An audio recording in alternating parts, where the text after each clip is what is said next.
നമുക്ക് ആദർശിന്റെയും നയനയുടെയും ഇന്നത്തെ നല്ലൊരു കഥ കേട്ടാലോ? അങ്ങനെ ഇന്നത്തെ കഥയില് നയന ഒരു ഡിസൈനൊക്കെ വരച്ചോണ്ടിരിക്കുന്ന സമയത്ത് കനക അങ്ങോട്ടേക്ക് വരുന്നേ. കനക വന്നിട്ട് പറഞ്ഞു, മോളെ ഞാൻ അവളെ ഒന്ന് പരീക്ഷിക്കാൻ തീരുമാനിച്ചു. ആ എലിസബത്തിനെ അമ്മ എന്താമ്മ പറയണേ? അതെ, ഞാനൊരു കമ്മലിന്റെ ആണി നിലത്തിട്ടുണ്ട്. മിക്കവാറും കണ്ടു അവളത് എടുക്കോ ഇല്ലെന്നറിയാം. പിന്നെ എടുത്താലും കുഴപ്പമൊന്നുമില്ല. അതെ, സ്വർണം പൂശിയതാന്ന് മാത്രമേ ഉള്ളൂ. ഇത് കേട്ട് കഴിഞ്ഞപ്പോ ഒരു നിമിഷം ആലോചിച്ചിട്ട് നയന പറഞ്ഞു, അമ്മയ്ക്ക് എന്താ തലയ്ക്ക് ഭ്രാന്തുണ്ടോന്ന് ചോദിച്ചു. അമ്മ എന്തിനാ ഇങ്ങനെയൊക്കെ ചെയ്യണമെന്ന് ചോദിച്ചു. അല്ല മോളെ, അവള് വിശ്വസ്തയാണോ അല്ലേന്നൊക്കെ അറിയണമല്ലോ. എന്റെ അമ്മേ, ദാമുവേട്ടൻ വർഷങ്ങളായിട്ട് കമ്പനിയിൽ ഉണ്ടായിരുന്ന വിശ്വസ്തനാണ്. ആ ദാമുവേട്ടൻ കൊണ്ടുവന്ന ആളാണ് ഈ ചേച്ചി. അപ്പൊ ആ ചേച്ചി അങ്ങനെ ആയിരിക്കും, അല്ലാതെ ഒരിക്കലും അവര് വേറെ ഒരു സ്ത്രീ ആയിരിക്കില്ല എന്ന് പറഞ്ഞു. വേറെ തരത്തിലുള്ള സ്ത്രീ ആയിരിക്കില്ല എന്ന് പറഞ്ഞു. അത് കേട്ടുകഴിഞ്ഞപ്പോ കന പറഞ്ഞു, ഇന്നത്തെ കാലത്ത് ആരെയും വിശ്വസിക്കാൻ പറ്റില്ല മോളെ. എത്രക്കാരാന്ന് ആർക്കറിയാം എന്ന് പറഞ്ഞു. അത് കേട്ടോണ്ടാണ് അങ്ങോട്ട് എലിസബത്ത് വരുന്നത്. എലിസബത്ത് എന്നിട്ട് പറഞ്ഞു, അതെ, വിശ്വസിക്കാൻ കൊള്ളില്ലെങ്കിൽ ഒരു കാര്യം ചെയ്താൽ എന്നെ അങ്ങോട്ട് പറഞ്ഞു വിട്ടേരെ മോളെ. ഞാൻ ഇവിടെ നിൽക്കുന്നില്ല, ഞാൻ പോയിക്കോളാന്ന് പറഞ്ഞു. അല്ല ചേച്ചി, അത് പിന്നെ അപ്പോഴേക്കും കയ്യിലിരുന്ന ആ കമ്മലിന്റെ ആണയും കൂടെ കൊടുക്കുവാണ്. ഇത് അടിച്ചു വാരിപ്പോ കിട്ടിയതാന്ന് പറഞ്ഞു. പിന്നീട് കനയോട് പറഞ്ഞു, അതെ, ഇത്തരം തരം താണ പ്രവർത്തികളൊന്നും ചെയ്യല്ല ചേച്ചി. ഞങ്ങള് ഹോം നേഴ്സുമാരാന്നോർത്തോണ്ട് ഇങ്ങനെയൊന്നും ചെയ്യാൻ പാടില്ല എന്ന് പറഞ്ഞു. അത് കേട്ടപ്പോ കനകയുടെ മുഖത്താകപ്പെടാൻ വല്ലാത്തൊരിതായി. ഈ പഴയൊരു മാതിരി സിനിമയിലൊക്കെ കാണിക്കുന്ന പോലെയുള്ള പ്രവൃത്തികളൊക്കെ നാണമില്ലേന്ന് ചോദിച്ചു. അപ്പോഴേക്കും നയന് പറഞ്ഞു, ചേച്ചി അത് പിന്നെ അമ്മ അറിയാതെ. അപ്പോഴേക്കും അവര് പറഞ്ഞു, എന്താന്ന് പറഞ്ഞല്ലോ എന്റെ കൊച്ചെ, അങ്ങനെയൊന്നും ചെയ്യുന്നവളല്ല ഈ എലിസബത്ത്. എലിസബത്ത് ഇവിടെ മാത്രമല്ല, US അവിടെയൊക്കെ ജോലി ചെയ്തിട്ടുണ്ട്. അവിടേക്ക് ഇഷ്ടംപോലെ സ്ഥലത്ത് പോയി ജോലി ചെയ്തിട്ടുണ്ട്, പുറം രാജ്യങ്ങളിലൊക്കെ. പക്ഷെ അവിടെയൊന്നും ഇതുവരെയായിട്ട് ഇതുപോലൊരു പ്രശ്നങ്ങളൊന്നും ഉണ്ടായിട്ടില്ല. അവരൊക്കെ നല്ല രീതിയിൽ എന്നോട് പെരുമാറുന്നേ. ഞാൻ തിരിച്ച് അങ്ങോട്ടേക്കും അങ്ങനെ തന്നെയാ.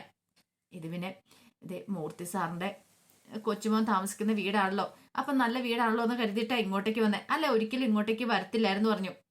സാറിനോട് എനിക്കൊരു ബഹുമാനം കാര്യങ്ങളൊക്കെ ഉണ്ട്, ഇപ്പോഴും ഉണ്ട്. നിനക്ക് സംശയം ഉണ്ടെങ്കിൽ വിളിച്ചു നോക്ക്. അപ്പോഴേക്കും നയന പറഞ്ഞു, അത് പിന്നെ മുത്തശ്ശനുമായിട്ട് ഞങ്ങൾ ഇത്തിരി പിണക്കത്തിലാ, അതുകൊണ്ടാണ് വീട്ടിൽ നിന്ന് പോന്നെ. എന്താണെങ്കിലും നിങ്ങളുടെ മുത്തശ്ശനോട് വിളിച്ചു വെച്ചാൽ കാര്യം അറിയാലോ എലിസബത്ത് എങ്ങനെയാ ഉള്ളതെന്നൊക്കെ. എനിക്ക് മൂർത്തി സാറിനെ കുറെ വർഷങ്ങളായിട്ട് അറിയാവുന്ന, എൻ്റെ അച്ഛൻ്റെ കാലം തൊട്ട്. അതുകൊണ്ട് ഇപ്പൊ തന്നെ മോള് വിളിച്ചു നോക്കാൻ പറഞ്ഞു. എനിക്കാണ് ആകെപ്പാടെ സങ്കടവും നാണക്കേടും ഒക്കെ ആയിപ്പോയി. ആ സമയത്ത് എലിസബത്തിനോട് നയന പറഞ്ഞു, ചേച്ചി ചേച്ചി ഈ ഒരു തവണത്തേക്കൊന്ന് ക്ഷമിക്കുക, ഇനി അങ്ങനെ അമ്മയുടെ ഭാഗത്തുനിന്നും ഉണ്ടാകത്തില്ല എന്ന് പറഞ്ഞു. പിന്നീട് അവരങ്ങോട്ട് പോയി കഴിഞ്ഞപ്പോഴത്തേനും കനികയോട് ചോദിച്ചു, എന്താ അമ്മയ്ക്ക് ഇത് എന്തു പറ്റി? അമ്മയുടെ കാര്യം പറഞ്ഞിട്ട് ഇപ്പൊ അമ്മയ്ക്ക് സമാധാനമല്ലോ, മനുഷ്യനെ നാണം കെടുത്തി കഴിഞ്ഞപ്പോ. എന്റെ മോളെ, ഇതേ ഇനി ഇപ്പൊ പ്രസവം കഴിയുന്നോടം വരെ അവൾ ഇവിടെ നിൽക്കേണ്ടതല്ലേ? അവൾ എത്രക്കാരിയാന്ന് ആര് കണ്ടു? അതുകൊണ്ട് ഞാൻ ഒരു പരീക്ഷണം നടത്തി നോക്കിയതല്ലേ, ഇതല്ലേ പരീക്ഷണത്തിൽ അവൾ വിജയിച്ചെന്ന് പറഞ്ഞു. അമ്മയുടെ ഒരു പരീക്ഷണം മണ്ണാങ്കട്ടം മിണ്ടാതിരുന്നോടെ. ആകെപ്പാടെ നാണക്കേടായി പോനു ഇപ്പൊ. എങ്ങാനും ആ ചേച്ചി ഇവിടുന്ന് പോയിട്ടുണ്ടായിരുന്നെങ്കിൽ. മോളെ അങ്ങനെയൊന്നും പോകാൻ പോകുന്നില്ല, കാരണം നിന്റെ മൂർത്തി മുത്തശ്ശനെ പരിചയം ഉണ്ടെന്നല്ലേ പറഞ്ഞേ. അപ്പൊ അതുകൊണ്ട് പെട്ടെന്ന് അങ്ങനെ ഇട്ടെറിഞ്ഞിട്ട് പോകാൻ പറ്റുമോ? അവരിവിടെ തന്നെ കാണുമെന്ന് പറഞ്ഞു. ഇപ്പൊ എനിക്കൊരു വിശ്വാസമുണ്ട്, അവര് മോളെ നല്ല പൊന്നു പോലെ നോക്കൂന്ന്. അമ്മ ഇതറിയാൻ വേണ്ടിയിട്ടാണ് ഇങ്ങോട്ടേക്ക് വന്നേ, പിന്നല്ലാതെ ഇതൊക്കെ നമ്മൾ അറിഞ്ഞു വെക്കണ്ടേ? അല്ലെങ്കിൽ പിന്നെയോ എങ്ങനെ സമാധാനത്തോടെ വീട്ടിൽ പോയിരിക്കും? ഇനി എനിക്ക് സമാധാനത്തോടെ പോയിരിക്കുക, അല്ലെങ്കിൽ ഇവരെ പറഞ്ഞു വിട്ടിട്ട് ഞാനിവിടെ വന്ന് നിൽക്കാന്നൊക്കെ ഓർത്തിരുന്ന. എന്നാ ശരി, ഞാനേ അവളോടൊന്ന് മാപ്പ് പറഞ്ഞിട്ട് പോവാം എന്നും പറഞ്ഞുകൊണ്ട് കനക അകത്തേക്ക് കയറിപ്പോയി.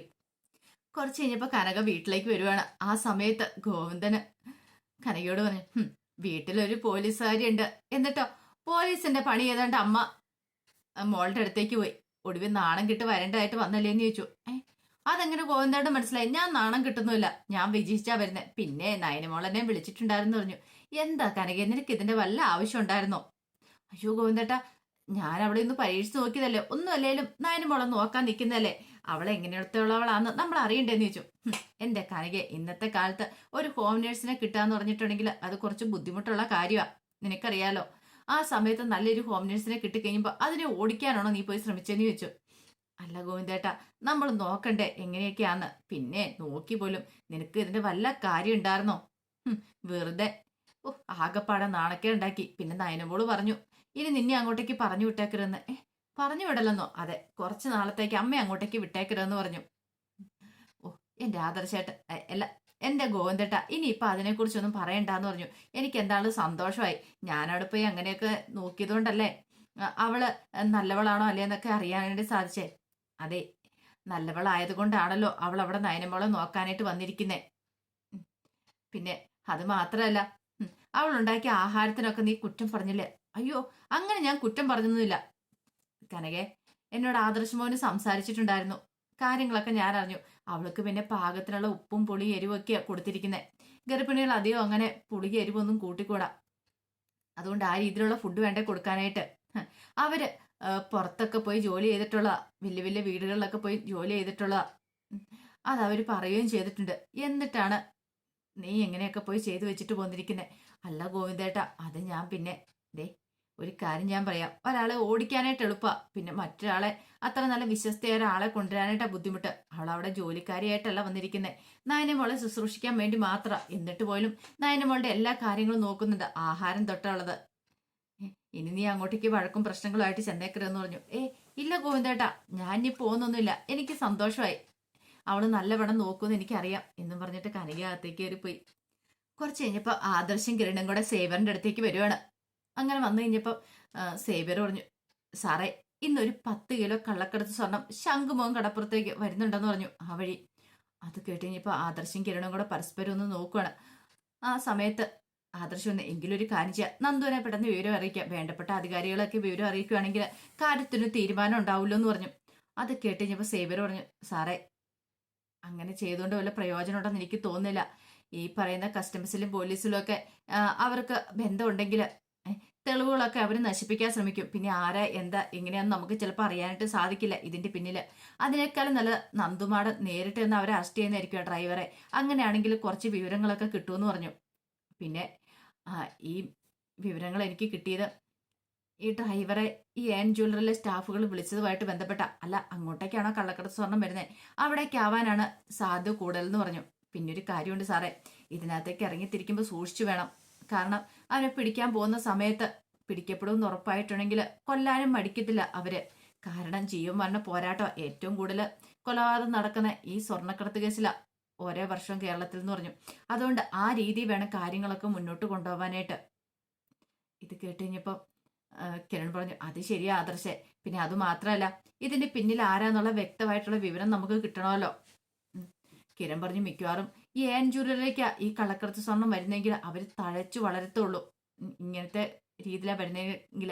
കാരണം അവര് പണിക്കൂലി പോലും വാങ്ങാതെയല്ല സ്വർണം കൊടുത്തോണ്ടിരിക്കുന്നത്. അവർക്കിങ്ങനെ കള്ളക്കടത്ത് സ്വർണം വരുന്നോണ്ടായിരിക്കും അവരിങ്ങനെയൊക്കെ ചെയ്യുന്നത്. അങ്ങനെയാണെങ്കിൽ അവര് കേരളം പിടിച്ചെടുക്കും. അത് കേട്ടപ്പോൾ ആദർശ് പറഞ്ഞു, അതൊരിക്കലും ഞാൻ ജീവനോടെ ഉണ്ടാകുമ്പോൾ നടക്കില്ല കിരണേ, എന്ത് വേണമെന്ന് എനിക്കറിയാം. പിന്നെ ആദർശനോടായിട്ട് സൈബർ പറഞ്ഞൊരു കാര്യം കൂടെ ഉണ്ട്, സാറിന്റെ ഫോണിൽ നിന്ന് കോളുകളും കാര്യങ്ങളൊക്കെ സൂക്ഷിച്ചു വേണം, സാറിനെ അവർ വാച്ച് ചെയ്യുന്നുണ്ടെന്ന് പറഞ്ഞു. അതെ, അതൊക്കെ എനിക്കറിയാം, അതുകൊണ്ട് ഞാൻ അത് വേണ്ട രീതിയിൽ കൈകാര്യം ചെയ്തോളാം. ഞാൻ പറഞ്ഞല്ലോ എനിക്ക് വേറെ സിമ്മും കാര്യങ്ങളൊക്കെ ഉണ്ടെന്ന്, ഞാൻ നന്ദൂരെ വിളിച്ചോളാം, നന്ദൂരെ വിളിച്ച് കാര്യങ്ങൾ പറഞ്ഞോളാം. അപ്പൊ കൃത്യമായിട്ടുള്ള വിവരങ്ങളൊക്കെ അറിയാൻ കഴിയും, അവരെ എത്രയും പെട്ടെന്ന് തന്നെ അറസ്റ്റ് ചെയ്യാൻ പറ്റുമല്ലോ എന്ന് പറഞ്ഞു. അങ്ങനെ ആദർശ് അവിടെ നിന്ന് പോയി. പിന്നീട് നന്ദു കള്ളക്കടത്ത് സ്വർണം പിടികൂടാനായിട്ട് പോവുകയാണ്. അങ്ങനെ എന്ത് ചെയ്തു, കള്ളക്കടത്ത് സ്വർണം കൊണ്ടുവന്ന് നിറഞ്ഞ ആ കാർ പിന്തുടരുവാണ്. പെട്ടെന്ന് വിടറോന്നൊക്കെ ഡ്രൈവറോട് പറയണം. ഒടുവില് അങ്ങനെ അവനെ ചേസ് ചെയ്ത് അവന്റെ കാറിന് മുന്നിലേക്ക് വണ്ടി കയറ്റി നിർത്തി പോലീസ് ജീപ്പ്. അപ്പോഴേക്കും അവൻ ഡോറ് തുറന്ന് പുറത്തേക്ക് ഇറങ്ങി ഓടുവാണ്. മറ്റു പോലീസുകാർ പിന്നാലെ പോയി. ആ സമയം നന്ദു കാറിനകത്തൊക്കെ നോക്കുവാണ്. അങ്ങനെ നോയി കഴിഞ്ഞപ്പോഴത്തേനും 3-4 ബാഗ് ഇരിക്കുന്നുണ്ട്. അതിനകത്തൊക്കെ സ്വർണവും വജ്രവും കാര്യങ്ങളൊക്കെ ആയിരുന്നു. അപ്പോഴേക്കും വേറൊരു പിസിയും കൂടെ അങ്ങോട്ട് വന്നു. അവരോട് നോക്ക്, ഇത് കള്ളക്കടത്ത് സ്വർണ്ണം വന്നിരിക്കുന്നത്, ഇതുപോലെ എത്ര തവണ കൊണ്ടു കാണും, അവനെ പിടികൂടുവാണ് കൃത്യമായിട്ടുള്ള വിവരം കിട്ടുമെന്ന് പറഞ്ഞു. കുറച്ച് കഴിഞ്ഞപ്പോഴത്തേനും പോലീസുകാർ തിരികെ വന്നു. അവനെ പിടികൂടാൻ പറ്റിയില്ല വേണമെന്ന് പറഞ്ഞു. അത് കേട്ട് കഴിഞ്ഞപ്പോൾ നന്ദു പറഞ്ഞു, അവനെ കൈ കിട്ടുമായിരുന്നെങ്കിൽ ഇതിന്റെ പിന്നിൽ ആരാ എന്താ ഉള്ളതെന്നൊക്കെ നമുക്ക് കൃത്യമായിട്ട് അറിയായിരുന്നു. സാരമില്ല, അധികം നാളൊന്നും അവന് ഒളിച്ചിരിക്കാൻ പറ്റില്ല എന്നൊക്കെ നന്ദു പറയാണ്. കുറെ സമയം കഴിഞ്ഞ് കഴിഞ്ഞപ്പം അവന്തികയും നാഗേന്ദ്രനും കൂടെ ടി വിക്കകത്ത് ന്യൂസ് കാണുവാണ്. അപ്പം ന്യൂസിനകത്ത് കള്ളക്കടത്ത് സ്വർണം പിടികൂടിയതിനെ കുറിച്ച് വ്യക്തമായിട്ട് പറയുന്നുണ്ട്. എവിടുന്നാ സ്വർണം വരുന്നത്, എങ്ങനെയാ വന്നതെന്നൊന്നും അറിയത്തില്ല. എയർപോർട്ട് വഴിയാണോ അതോ ഇനിയിപ്പോൾ കപ്പൽ വഴിയാണോ എന്ന് അറിയത്തില്ല. എന്നാണെങ്കിലും SI നന്ദന സ്വർണം പിടികൂടിയിട്ടുണ്ട്. ഇതിനു മുമ്പ് SI നന്ദന കള്ളക്കടത്ത് സ്വർണം പിടികൂടിയിട്ടുണ്ടെന്നൊക്കെ പറഞ്ഞു. അത് കേട്ടപ്പോൾ നാഗേന്ദ്രൻ പെട്ടെന്ന് TV അങ്ങോട്ട് ഓഫ് ചെയ്തു. ഈ സമയം അവന്തിക പറഞ്ഞു, അമ്മ അച്ഛ നമുക്ക് തലവേദനയായി മാറുവാണല്ലോ അവളെന്ന് പറഞ്ഞു. അതെ, അവള് തലവേദനയായി മാറിക്കൊണ്ടിരിക്കുക. അതിനേക്കാളും വലിയ തലവേദനയായിരിക്കുന്ന ആരാന്നറിയോ, ഇപ്പൊ ആ ഓടിപ്പോയവനില്ലേ ആ ഡ്രൈവർ, അവനാന്ന് പറഞ്ഞു.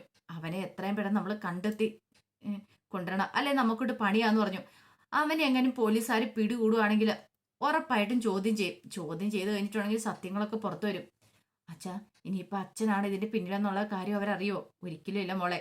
ഞാനാന്നുള്ള കാര്യം ഡേവിഡിനും മോൾക്ക് മാത്രമേ അറിയത്തുള്ളൂ ഇതിന്റെ പിന്നില്. കാരണം ഇതിന്റെ തലപ്പത്തിരിക്കുന്ന ആള് ഒരിക്കലും ഡേവിഡ് ചതിക്കാൻ പോകത്തില്ല എന്ന് പറഞ്ഞു. എന്നാലും എനിക്കൊരു പേടിയുണ്ട്. എന്തിനാ മോളെ പേടിക്കണേ? അവളുണ്ടല്ലോ നന്ദന എന്ന് പറയുന്നവള്, അവളെ ഞാൻ വെറുതെ വിട്ട. പക്ഷെ ജീവിക്കാൻ പറ്റാത്ത അവസ്ഥയാണെങ്കിൽ അവളെ ഞാൻ അങ്ങോട്ട് പൊക്കിയിട്ട് എന്ത് ചെയ്യണമെന്ന് എനിക്ക് വ്യക്തമായിട്ട് അറിയാം.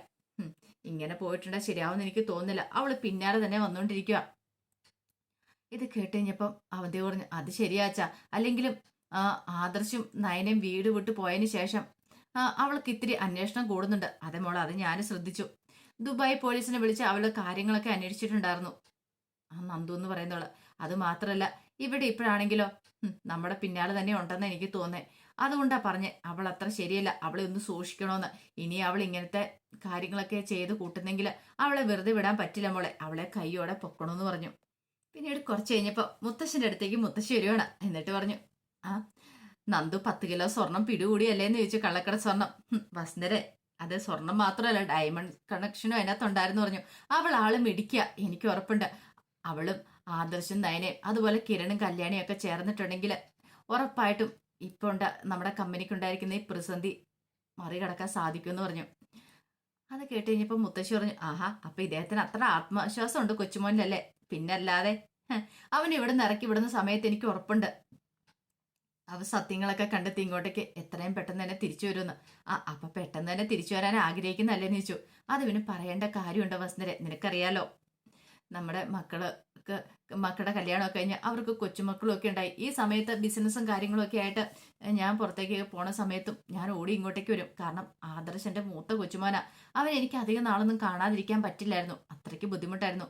പിന്നെ അവന് പഠനത്തിന് വേണ്ടിയിട്ട് വിദേശത്തേക്ക് MBA എടുക്കാനൊക്കെ അവനും കിരണും പോയ സമയത്തും ഞാൻ ഇടയ്ക്കിടയ്ക്ക് എന്തെങ്കിലുമൊക്കെ കള്ളത്തരം പറഞ്ഞ് അങ്ങോട്ടേക്ക് ചെല്ലുമായിരുന്നു. കാരണം എനിക്ക് അവനെ കാണാതിരിക്കാൻ പറ്റാത്തതുകൊണ്ടാ.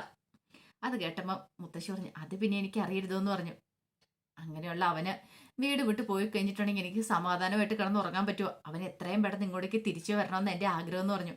മുത്തശ്ശി പറഞ്ഞു, ആഗ്രഹം പോലെ നടക്കും, ഉറപ്പായിട്ട് നടക്കും, അധികം വൈകാതെ തന്നെ നടക്കും എന്ന് പറഞ്ഞു. അല്ല, ഇനിയിപ്പോൾ അവൻ തിരികെ വന്നിട്ടുണ്ടെങ്കിൽ അവൻ MD സ്ഥാനം കിട്ടുമോയെന്ന് ചോദിച്ചു. അത് കേട്ടപ്പം മുത്തശ്ശൻ പറഞ്ഞു, കീഴ്വഴക്കം അനുസരിച്ച് അങ്ങനെയാണല്ലോ, പിന്നെ അനിയാണ് ഇപ്പോഴത്തെ MD എന്ന് പറഞ്ഞു. അത് കേട്ട് കഴിഞ്ഞപ്പം മുത്തശ്ശി പറഞ്ഞു, അല്ല, അനി MD ആയിട്ടിരിക്കുന്നതിൽ സന്തോഷവാനാണ് ആദർശന് സ്വഭാവം അറിയാലോ, അവൻ അത്രമാത്രം അനിയെ സ്നേഹിക്കുന്നുണ്ട്.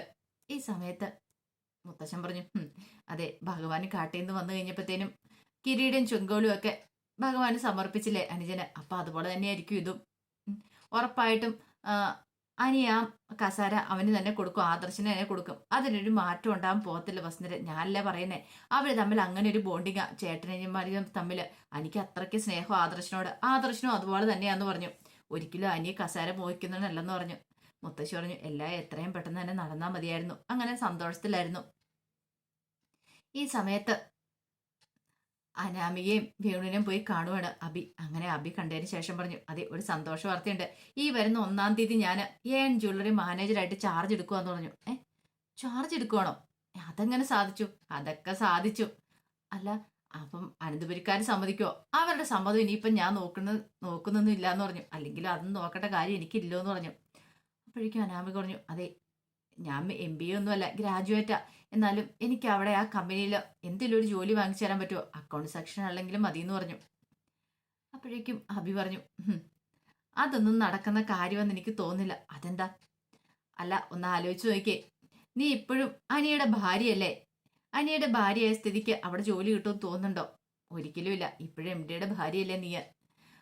അത് കേട്ടപ്പോൾ വേണു പറഞ്ഞു, അതിന്റെ കേസും കാര്യങ്ങളൊക്കെ കോടതി നടക്കുമല്ലേ, എങ്ങനെ എന്താണെന്നും അറിയത്തില്ല. കേസും കാര്യങ്ങളൊക്കെ നടക്കുക. ഒരു കാര്യം ചെയ്താൽ മതി, അനന്തപുരക്കാരോട് ജീവനാംശം ചോദിച്ചാൽ മതി, അതിന് അവർ തരുവോ? അതെ, ഇപ്പോഴത്തെ MD അല്ലേ അനി. അങ്ങനെയാണെങ്കിൽ അനിയുടെ ഭാര്യ എന്ന നിലയിലുള്ള ഒരു രീതിയിലുള്ള ചോദ്യം മതി. അങ്ങനെ ജീവനാംശം ചോദിച്ചാൽ മതി. പിന്നെ മുത്തശ്ശൻ ചെറിയ രീതിയിൽ തന്നാലും അത് കോടികൾ കാണുമെന്ന് പറഞ്ഞു. അത് കേട്ടുകഴിഞ്ഞപ്പോൾ വേണു പറഞ്ഞു, അതൊക്കെ നടക്കുന്ന കാര്യമാണോ അബി? നീ ഒന്ന് തന്നെ ഒന്ന് ആലോചിച്ച് നോക്കിയേ. അപ്പോഴേക്കും അബി പറഞ്ഞു, പിന്നെ വേറൊരു മാർഗമുണ്ട്. അനാമിക ഇപ്പോഴും അവന്റെ ഭാര്യ തന്നെയല്ലേ? അങ്ങനെയാണെങ്കിൽ അനാമിക അങ്ങോട്ടേക്ക് വന്നിട്ട് കയ്യെ കാലെ പിടിക്കുക അവന്റെ. അല്ലെങ്കിൽ ആ കുടുംബക്കാരുടെ എങ്ങനെയെങ്കിലും അവിടെ കയറി പറ്റാൻ നോക്ക്. അങ്ങനെ കയറി പറ്റുവാണെങ്കിൽ രക്ഷപ്പെട്ടെന്ന് പറഞ്ഞു. അത് കേട്ട് ഇനിയിപ്പോൾ അനാമികയും വേണു ആലോചിക്കുകയാണ് അഭി പറഞ്ഞ കാര്യങ്ങളൊക്കെ. അപ്പോൾ അതിന്റെ വിശേഷങ്ങളൊക്കെ എന്ന് കാണുന്നത്. ഇതിന്റെ ബാക്കി വിശേഷങ്ങളുമായിട്ട് വൈകുന്നേരത്തെ പ്രമോയി വരാട്ടോ. ഒരിക്കൽ കൂടി എല്ലാവർക്കും ശുഭദിനം നേർന്നുകൊണ്ട് നിർത്തുന്നു.